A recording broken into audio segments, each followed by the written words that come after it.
UAE was one of the first countries globally to have Chief AI Officer in all government departments.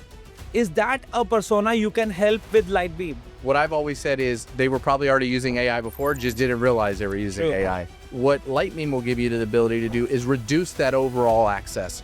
If I was in HR, or even sales, do I need to have access to someone's social security number? Absolutely not. Not only is Lightbeam monitoring the conversation and alerting based on that, we can definitely help those chief AI officers in a lot of ways. Data is the most valuable asset an organization has. Everybody builds security to protect people from getting in, but nobody talks about what happens when someone actually gets in that door, right? It will take me years to get an ROI out of my DSPM investment. Myth or fact? 100%. You are trying to simplify the life of a lot of CIOs and data governance officers. Exactly. Those folks too, we want to make it as easy as possible because we know that not every organization has 100 people in security to be able to support their entire data estate.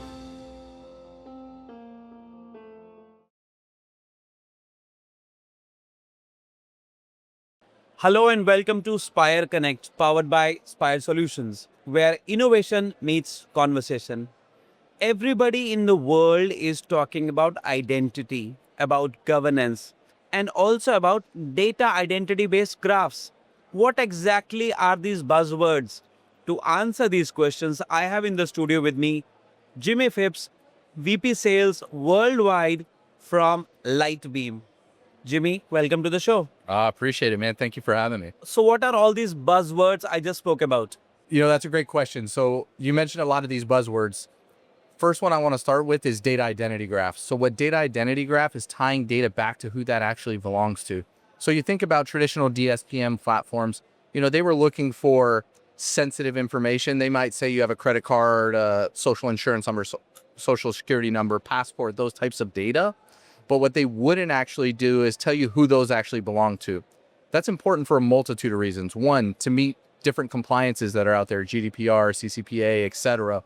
But also the no-no word of a breach, right? When that bad thing happens, most organizations have to tell their customers that they've been compromised. But if you actually know exactly whose data was in that compromised area, you only are required to tell those individuals, right? So you're limiting your blast radius by being able to tie data back to who that belongs to. So that's part one. Part two is what you talked about, governance. Overall, compliance regulation is forcing governance. Everywhere in the world today, you hear next week there's a new compliance come out, there's a new governance requirement, new data requirement, right? So when all these things are coming out, organizations are now being required to actually put controls around that data. And that's why DSPM in general has seen a massive uptick. Now, you have been using a word DSPM a lot. Imagine you have to explain this to my 10-year-old son. How would you do that? Yeah, so the way I would explain it to your 10-year-old son is, every organization that your dad goes and spends money with or goes to the doctor or any of these places store information about you at any given point. What data security posture management does is it's reducing the overall risk of that data being exposed externally. So as an organization, their job is to protect your information. So what DSPM does is help by reducing that overall risk to that data. Okay. This is the first time you guys are here at GITEX. What's so special about your presence at GITEX this year? Well, there's a couple of things. One, I have to say, this is amazing. This feels like, I'm used to RSA in the United States. This feels like RSA here, right? It is massive. It's incredible. A lot of great technologies out there. What I found really interesting, though, more than ever, is the amount of effort that's put on the cybersecurity front. When I see the Cybersecurity Council have a massive booth in the cybersecurity section of this event, it just really blows me away and shows me that, they care over here about data. And I think that's really, really special. UAE was one of the first countries globally to have Chief AI Officer in all government departments. Is that a persona you can help with Lightbeam? Yeah, so it's really interesting. AI is, I would say 2 years ago was just a buzzword. Everybody put it on their marketing material, but nobody was actually doing it, right? With AI, it's become really interesting. It's taking over. Microsoft Copilot as an example. That's driven a lot of organizations to use AI, right? Now, what I've always said is they were probably already using AI before, just didn't realize they were using True. AI. With these AI governance officers or chief AI officers, you know, what Lightbeam's doing is helping you protect that. One, understanding who has access to data. AI works based off access, right? So if I have access to data and I go into, I'll use Copilot as an example and type in, hey, show me everyone's social security number that I have access to. Immediately, it's going to do that, right? What Lightbeam will give you the ability to do is reduce that overall access. So for me, if I was in HR, or even sales, do I need to have access to someone's social security number? Absolutely not.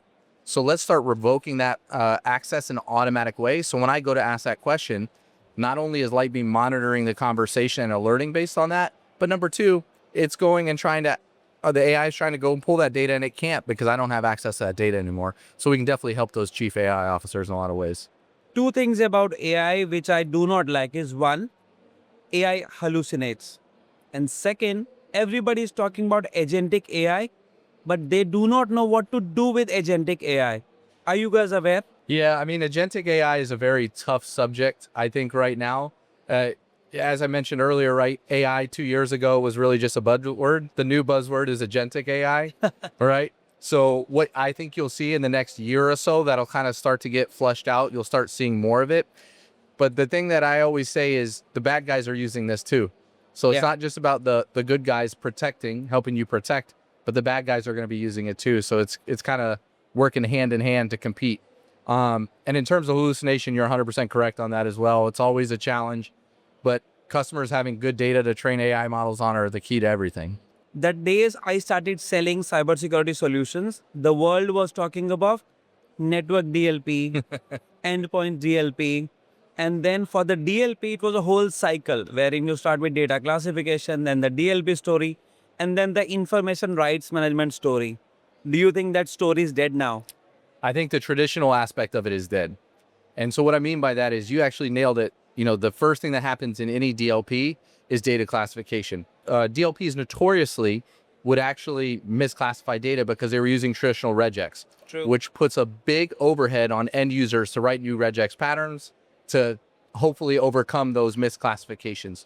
With AI and these new edge DSPMs coming to the market, now they're integrating with these DLPs and getting rid of the biggest issue, which was bad classification, right? So now you have these companies that are DSPMs that are focused on classification first, and now that drives successful DLP projects. So in my next segment, I'm going to ask you a couple of questions and you have to classify them whether it's a myth or a fact. Okay. DSPM is only for DFSI, government or enterprise customers, not for the mid-markets. Myth. And how do you justify that? Yeah, I mean, every organization is still responsible for protecting data. It doesn't matter if you're big or small, right? How can you protect data if you don't know what you have? In the most basic fundamental way, data classification should be at every organization. Part two of that is, again, revoking that access, understanding who has access to what sensitive data, or more importantly, who has access to whose sensitive data, and then removing that access for people that don't need it, because that's the number one way people are or organizations are compromised is by an end user.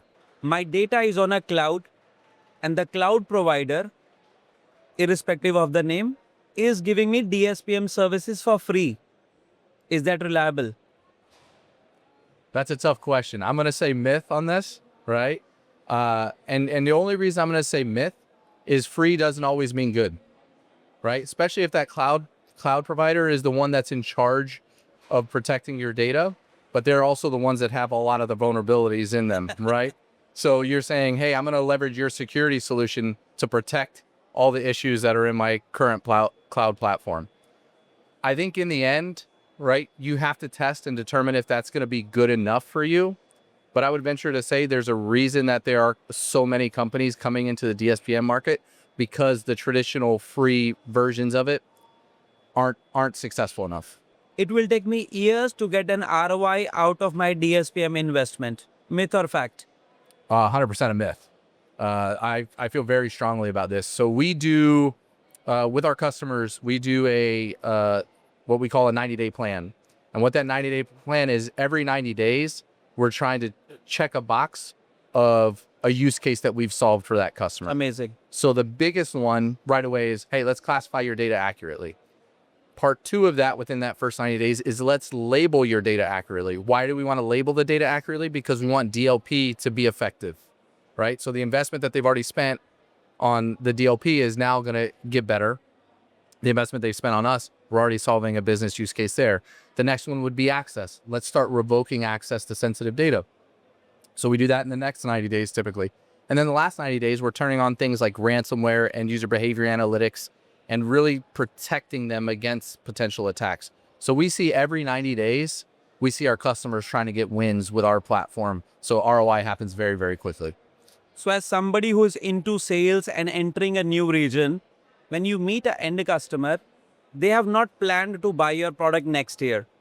And you have to actually either give it for free or give it for a very nominal fee or replace an existing technology for them. How do you overcome this objection from the CIOs? Yeah, it's a tough objection to overcome. I think there's kind of two things. It goes back to value and risk, right? Every organization has a risk threshold. So they determine how much risk they want to accept. So first and foremost, we try to deploy within the customer's environments, show them some of the risks that they have, and then we have a conversation about it. We understand that coming into a new market, you know, you said it exactly how you say it. There's potential discounts that have to be given. There's sometimes it's free, right? Because you need to get into the market, let customers test it out, see the value that your platform brings, etc. But I think ultimately it's all based on risk. So going to the customer, showing them the risks that they have and helping them address those. When you can get a ROI fairly quickly, most organizations have a bucket of money that they can spend when they see the value that they need. The board of all the companies that we talk in enterprises, they do not have a cybersecurity representation over there. As a result, when a CIO or a CXO goes to the management and asks for a budget for something like a DSPM, it will most likely get rejected. How can you equip these CIOs, CTOs, or the chief director of technology to get their investments on DSPM justified? Yeah, so we do these things called risk assessments. So what a risk assessment is, when a client is interested in our platform, we'll actually deploy our entire platform within their environment. We'll start scanning data. We roughly do this for 4 weeks. Throughout that process, we're helping them determine, hey, how many files do you have with open access? This is the number one problem with data across the world, right?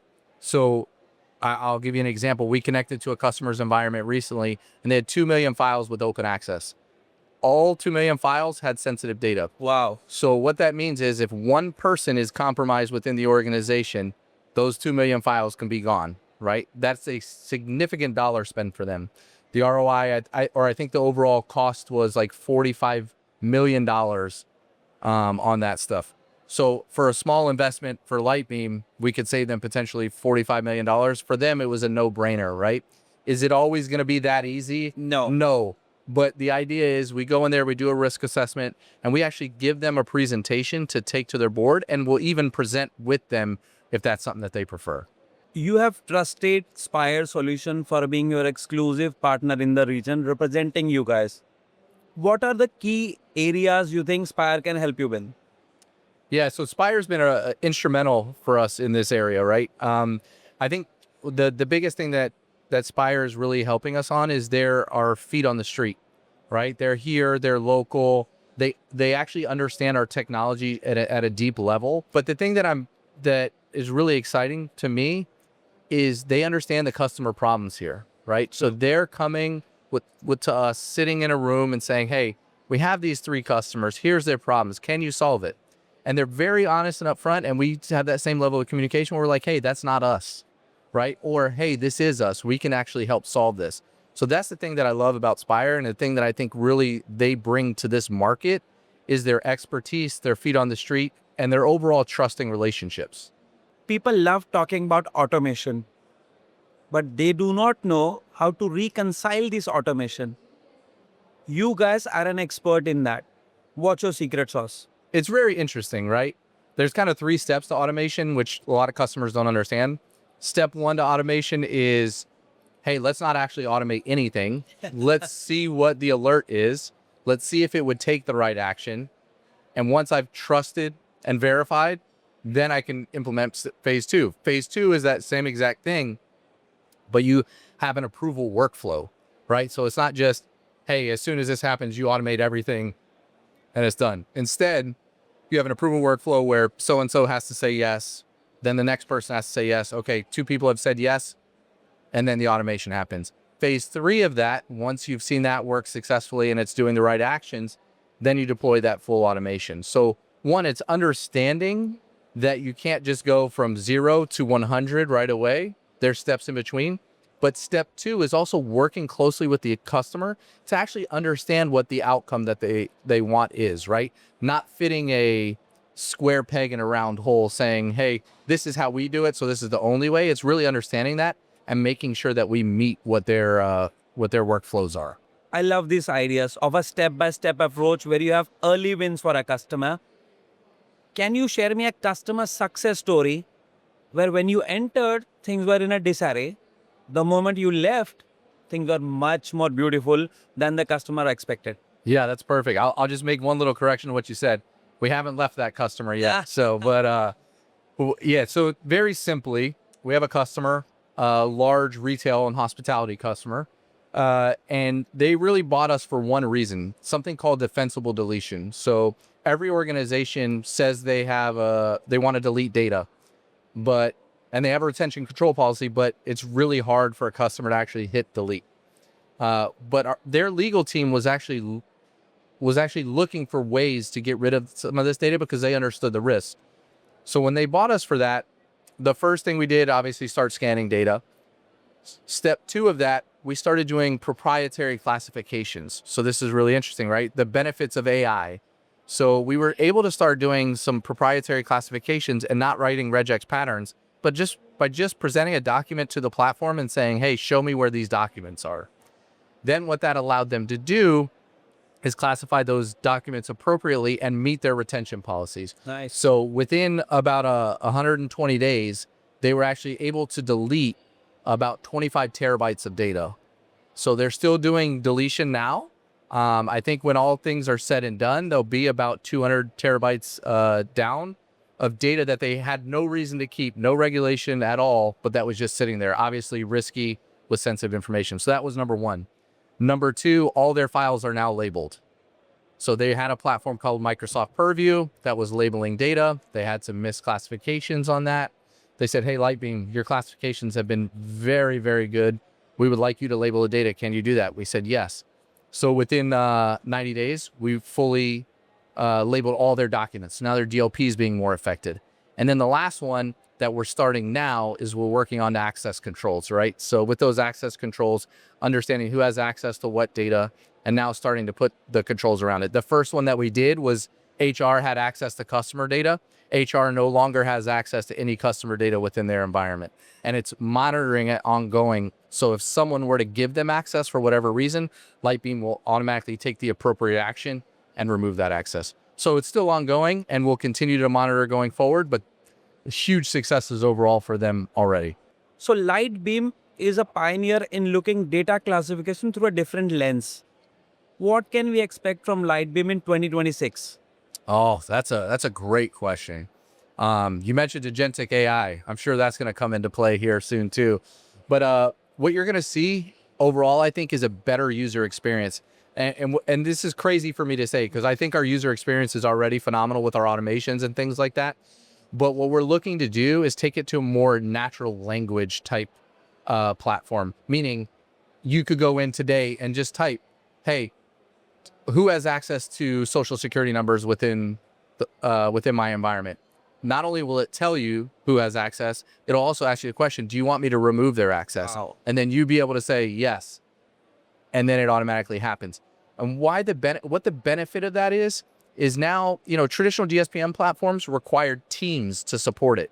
Now you might have 1 or 2 guys that work on DSPM, but they also work on maybe DLP or some of these other projects. And then if one of them leaves for whatever reason, you don't need to hire a DSPM expert that knows Lightbeam, right? Instead, what you'll hire somebody that understands data. They'll be able to come in and they'll be able to take the actions that are needed by the organization. And you don't have a platform that's sitting for 6 months while you're trying to find that perfect expert that knows Lightbeam. You are trying to simplify the life of a lot of CIOs and data governance officers. Exactly. Exactly. And even the end user, right? Even the person, the hands-on keyboard, the security analyst that's working every day on the platform, right? Those folks too, we want to make it as easy as possible because we know that not every organization has 100 people in security to be able to support their entire data estate. If a CIO is watching this conversation and he wants you and me to be remembered for one part of this conversation, what would that be? Yeah, I would say it's really two things. Data is the most valuable asset an organization has. Everybody builds security to protect people from getting in, but nobody talks about what happens when someone actually gets in that door, right? So the two things that I would say is, number one, you got to have a platform that's monitoring your data on the security side. Number two, if you can do anything to protect yourself, it's revocation of access and going to a least privilege model. If you can do those two things, you're going to be wildly successful. You've been on a plane for the last few weeks, from US to India to Dubai and then back to US. You are definitely passionate about DSPM as a technology. Absolutely. What is one thing which makes going to work lovely for you? I would love to say it's always the technology, right? But I'm a big people person. And when I wake up and I know I can call my engineering folks and my development folks and say, hey, one of my customers needs something like this. And then a few days later, magically, hey, Jimmy, here's a demo. Is this what they were looking for? Let's go back and tweak this a little bit. Okay, they tweak it. A couple of days later, we go back to the customer. Hey, Mr. Customer, this is a rough idea of what we think you're looking for. Can you take a peek? Knowing that I have a team that will not only listen to our customers, but execute at a high level, that's all I could ever ask for working for a company. So all your wishes came true with that. Yeah, man. No complaints. No complaints at all. So today we are having this conversation on Spire Connect, which is powered by Spire Solutions, where innovation meets conversation. Do you think the industry needs more platforms like this? 100%. I mean, I think I heard it best when I was talking to my wife. It came downstairs. I was super excited about this summer release that we had. And I was going through all this stuff. And she's like, Jimmy, I have no idea what any of this means. And I said, you know what? It would be great if we could dumb this down so that way my kids can understand what I do. My daughter just thinks that I protect the internet. That's what she thinks I do, right? But really dumbing it down so our youth can understand it and they start thinking about their data as valuable and protecting that as much as well. So I think it's a huge benefit to have these. Very well said. Cybersecurity is complicated. Let's simplify the messaging around cybersecurity and make it comfortable for our audience to listen and understand. Yes, cybersecurity is everywhere. Data is everywhere. AI is going to stay. And along with this, what is going to stay is Spire Connect, which is powered by Spire Solutions, where innovation meets conversation. Thank you for tuning into today's episode. That's us signing off.